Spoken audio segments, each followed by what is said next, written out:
ترقی اور خوشحالی کے نئے باب کا آغاز ہونے جا رہا ہے پاکستان کے اندر، پنجاب کے اندر۔ میں بات کر رہا ہوں وزیر اعلیٰ پنجاب مریم نواز کا دورہ چین۔ پنجاب حکومت اور چین کے درمیان اہم تاریخ ساز معاہدے ہوئے ہیں۔ چین کی انڈسٹری پاکستان آئے گی، نئی انڈسٹریز لگیں گی اور ایک نئی تاریخ رقم ہونے جا رہی ہے اور پاکستان دوبارہ سے ترقی کی جانب گامزن ہونے جا رہا ہے۔ یہ قابل تحسین ہے۔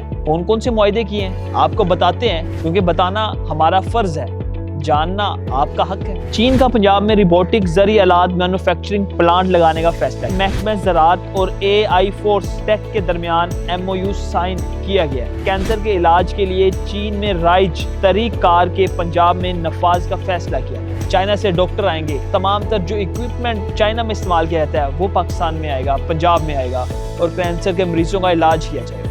پنجاب کے اندر جدید ٹرانسپورٹ نظام لانے کا فیصلہ کیا گیا ہے۔ چائنیز کمپنیز کے ساتھ، چائنا کی حکومت کے ساتھ MOU سائن کیے گئے ہیں۔ موسمیاتی تبدیلی، ویسٹ مینجمنٹ، ایگریکلچر کے فروغ کے لیے مشترکہ اقدامات کا فیصلہ کیا گیا ہے۔ یوتھ ڈیولپمنٹ، لوکل گورننس اور دیہی ترقی کے شعبوں کے لیے مشترکہ جامع حکمت عملی بنانے پر اتفاق ہوا ہے۔ سموگ اور ماحولیاتی تبدیلیوں کی روک تھام کے لیے مشترکہ اقدامات کا فیصلہ کیا گیا ہے۔ جدید ووکیشنل ٹریننگ پروگرام کے دائرہ کار میں وسعت کے لیے جامع پلان کیا گیا ہے۔ سولر ٹیکنالوجی کی منتقلی اور گرین انرجی منصوبوں میں شراکت داری کا فیصلہ کیا گیا ہے۔ تجارت، science technology, auto mobile, IT اور سیمی کنڈکٹر اور روبوٹک سمیت دیگر شعبوں پر معاہدوں پر دستخط کیے گئے ہیں۔ یہ وہ اقدامات ہیں جو 5 روز کے اندر پنجاب حکومت اور چائنا کی حکومت کے درمیان ہوئے ہیں۔ مریم نواز کا جو دورہ چین ہے یہ بہت اہمیت کا حامل ہے۔ اس سے پاکستان میں ایک نئے ترقی کے سفر کا آغاز ہوگا۔ ہمارے جو نوجوان ہوں گے ان کو